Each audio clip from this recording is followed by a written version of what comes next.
cost savings and environmental, greening our portfolio. And for a crisis like this, an epidemic that's causing everyone to think a lot about wellness and their personal health, I think that we're going to see some kind of convergence around those two things. Like they won't operate in separate tracks as much. So I think COVID is kind of guiding us to refocus on some of the things that we should be doing anyway, to add value to our properties and to serve our tenants.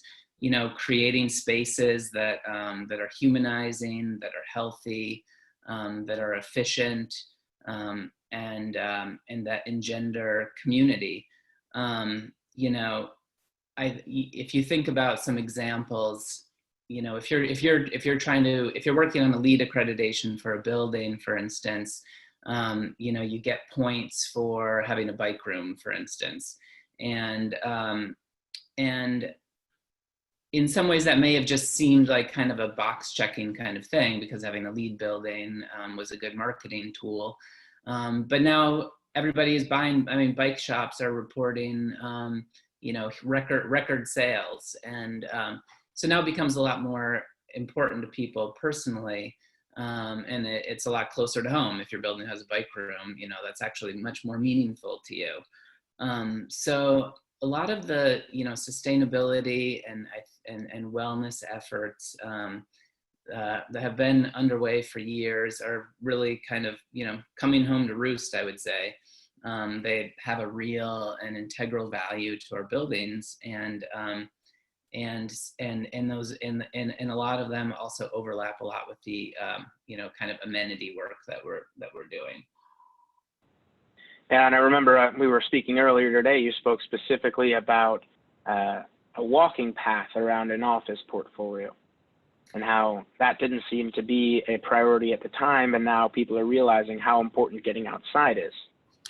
Yeah, I mean, that's another thing. It's like when you're, for instance, we have a lot of suburban office properties. So it's like you look at a property like Century Campus in Parsippany, New Jersey, that has a lot of parking spaces and a lot of lawn, and one amenity consideration that we've thought about is whether we should put some sort of fitness trail, so people can get out and stretch their legs, for like a midday walk. And that seems like a nice idea, and it would be a nice amenity for a property. But I think now it's something that is a lot more meaningful. When people are concerned about their health, and we all know that vitamin D helps your immune system. Getting out, putting on your headphones and taking a conference call while you're strolling around the perimeter of the office park is something that a lot more people might consider. And I think it becomes something that's way more meaningful than just like a check the box kind of amenity. It's something that has to do with your personal health, your sanity, and your overall wellness. And there's things like that too. For instance, we're concerned more about air quality now, and we're all learning in real time how the virus might spread around an office building. So knowing how your building is filtering air is a lot more important to people than I think it used to be, when you would see it on the LEED sustainability chart. Oh, we've got this certain kind of HEPA filters, but now that it's affecting us much more personally, I think we're all paying a lot more attention, and I think that those kinds of things are going to become more and more important to people as we get back to our normal lives. Yeah, that's great to know. And I guess that ties me into my third and final question as we get close to the 30-minute mark here, is there really truly did seem to be almost an arms race type of situation where buildings and offices were truly competing to put in some of what now seem to be superfluous amenities, golf simulators, and things of that nature. How does Time Equities, as a company who's vying to compete for tenants, now reprioritize and change from a design and amenities point of view? What are some of the things that we will be prioritizing and implementing over the next year or few years now that coronavirus has hit the world? Well, I think that all of the amenities that we've talked about and that we're rolling out in our properties and that other property owners are installing in their properties, they serve a real purpose. And I think you're right. There has been kind of an arms race as maybe there's been some sort of froth in the market, and we've all been kind of trying to think of the latest and greatest, the next best thing, and what's going to what's going to be most attractive to future tenants. I think the focus has really been on what's going to drive community, because that's what we're hearing the most, is that people are looking for ways of bringing people together, getting their employees to interact better amongst themselves or even with the rest of the community in the building. And so all of these kind of communal spaces and common areas and shared spaces have served a real purpose. But I think that this is a clarifying moment for us, because there's a new imperative to embed wellness and sustainability across everything we do. So it's getting back to fundamentals in some ways. And another amenity that we've talked about for multifamily, and I could see this for for student housing or multifamily, something like that, is adding raised bed garden plots, which I think sounds nice. I think it would be an improvement to some of our properties, would be really attractive to existing and future tenants. But I think things like that take on new meaning now, because now you can read in the Times about how people are planting victory gardens, and understanding where your food comes from has taken on a different kind of meaning and a different kind of meaning in this era. And it's also deeply satisfying for people to be outside and getting fresh air and getting their hands in the dirt and like that kind of thing. And so what may have previously seemed as just like add it to the list of amenities kind of thing, is much more meaningful now that we're kind of dealing with this a real pivotal we're in a pivotal crisis moment, I would say. And I think that these dramatic moments are changing the way we do things, but a lot of times for the better. I mean, if you think about how in the 1970s, during the energy crisis, we sort of, we redesigned buildings to be super energy efficient, and everything was hermetically sealed, and there was no airflow, and what we ended up doing is creating buildings that kind of made people sick, and people weren't happy with them. They weren't happy with the light. They weren't happy with the air.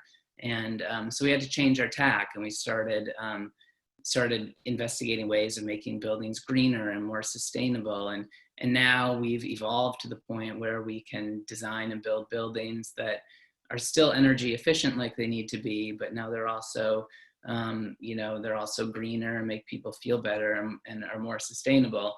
And now there's just a new ingredient being added to the mix, because now we need to continue designing and building buildings that address all of those things, but now we also need to address the threat of terrorism, which we folded into the way we build buildings, and now the threat of health kind of crises like we're living through now. So I think that we'll just keep getting better and better at building buildings that suit all of our needs. I think that we're innovative enough to figure that out. Certainly agree. And I like to think that we at Time Equities are on that cutting edge of things. And it's good to have people like you on the team and your whole team working with us to know that we are at the front of the curve leading the way. So I'm really, proud to have you and to be with this company of this kind of stature. The fact that we're always trying to lead the way for everybody else. So I don't want to take up too much more time, Paul. We did get one question, and for anybody else, if you do have any questions, please type them into the chat box. One question, Paul, specifically about one or two asset types is the effect on commercial, residential, specifically, let's say, student housing and multifamily. Are you seeing kind of a trend towards making them more like the healthcare sector to make our properties safer for all of the different tenants who live inside, let's say, a student housing or multifamily asset, specifically within the Time Equities portfolio? Yeah, I think a lot of people in the design world are looking to the healthcare sector right now because we figure, they've been doing this for a long time. What are they doing right? And what are things that we could potentially borrow from healthcare design principles that could be implemented in other types of buildings? And certainly there are a lot of potential things we can learn, especially in terms of materials, because obviously healthcare materials need to be things that are, antimicrobial and can be cleaned easily. And, so there's a renewed interest in copper fixtures, for instance, because copper is a antimicrobial material. And so people are taking a second look at whether we should be making doorknobs and handles, and for instance, out of copper. And there are a lot of, we're kind of grappling with a lot of different things here because, in the office space, we're considering putting up, more partitioning between people, which seems like it kind of makes sense. But then you have to think about, well, what am I going to make the partitions out of? And it turns out that viruses can live a lot longer on, smooth surfaces like plexi than they can on felt or fabric materials, but felt and fabric are a lot harder to clean. You can't wipe them down the same way you can plexi. And if we do put up partitions between everybody's workspace, then, how is that impacting acoustics and airflow? It's like, is that really making us materially safer? Or is it something that's just kind of like making us feel a little bit safer, which is probably okay too, actually, just to make people feel better isn't a bad thing. But beyond looking at sort of materials and things that we can borrow from the healthcare sector, I think that's where the idea of introducing consistent circulation through offices comes from, because in nursing care facilities, everybody sort of knows which way they're supposed to circulate through the building, again, as like a health and safety kind of thing. So we may see these kind of borrowings happen from healthcare into student housing or multifamily. Like I said, there's just a lot of unanswered questions, and a lot of these things relate to multifamily. Are units going to start becoming bigger so that people can build home offices and dens where they can work from home remotely? Or are they going to get smaller so that we can incorporate more communal workspaces like co-working facilities within residential? These are the kind of things that are just going to, I think, shake out over time as we learn more and we all keep talking and experimenting.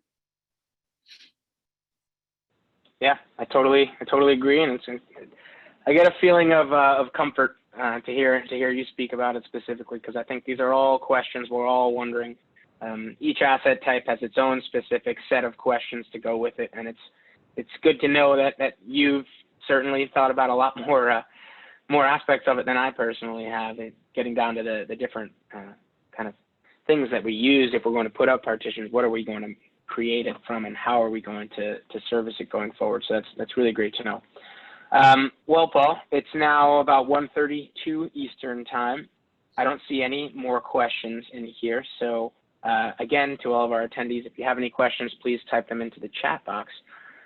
Otherwise, Paul, would you mind typing your email into the chat box for everybody to see? I believe it's pkelterborn@timeequities.com. Yeah. Paul, myself, Jack Goldberg with the Equity Department, we are all available here for you. If you all have any questions investing or specifically about any asset types, please don't hesitate to reach out to us. We're here to help and try to be experts for you as best we can. And we certainly had an expert on the call with us today. So thank you again, Paul, very, very much. Great work. Keep up the good work in that and the Design and Innovation Department. And I'm looking forward to seeing what new ideas you guys are coming up with in the coming months. My pleasure, Jack. Thanks for the opportunity, and looking forward to seeing you back in the office someday. Soon, I hope. Yeah. All right, Paul. I'm gonna log off here, and we'll talk soon. Thank you very much again. Bye-bye. All right. Take care. Thanks everybody for joining us.